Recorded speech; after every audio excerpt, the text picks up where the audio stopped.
That night, sleep wouldn't come. I tossed and turned in bed, staring at the ceiling, my mind replaying every word of the note over and over.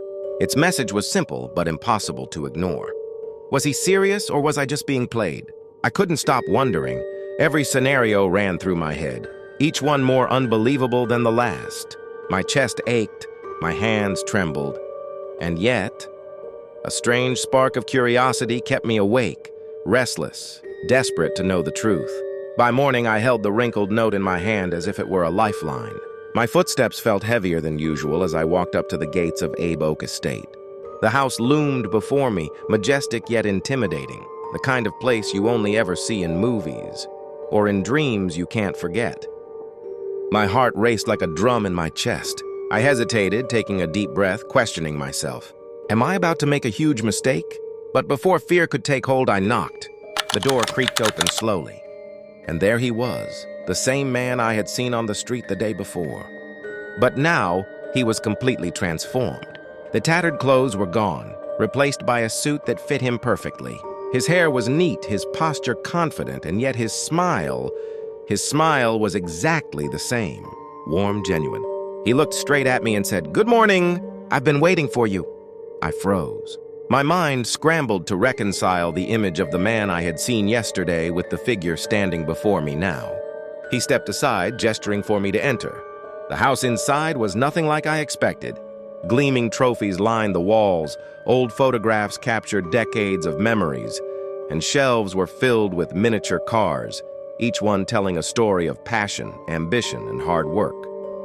It felt like I had stepped into a life I had never imagined could exist. Then he spoke, his voice calm but heavy with meaning. "I'm 60 years old. I built this car company from scratch. Yesterday. I only wanted to see if anyone still treats people like people." Tears welled in my eyes. I didn't know what to say. For a moment, words failed me. The weight of the truth in that moment, the fact that someone with so much had tested me with something so simple as kindness, was almost too much to bear. He picked up an envelope and handed it to me. My hands shook as I opened it. Inside was a job offer. My breath caught in my throat. "What is this?" I whispered, disbelief written all over my face. He smiled again, a mixture of pride and relief in his eyes. "It's your new role. Starting today, you're the sales manager." I blinked, still trying to process it. And then I noticed, tears glimmering in his own eyes. "Remember," he said softly, "real wealth isn't measured in money. It's measured in the heart." I learned later why the previous manager had been fired that very day. He had forgotten the one lesson that mattered more than anything else. Every person deserves respect. Kindness is not weakness. It is the rarest kind of strength. I became the manager that day, but more importantly, I became someone who understood the incredible power of one simple act of humanity. How it could change not just a day or a life, but an entire path. One moment of genuine care, one moment of seeing another person as human, could create ripples that reached farther than I could ever imagine. Now I want to hear from you. Think about your own life. When was the last time you chose kindness, even when it wasn't convenient? Share your story in the comments below, and let's inspire each other to remember the true measure of wealth, the heart. Because in the end, it's not the trophies, the money, or the titles that define us.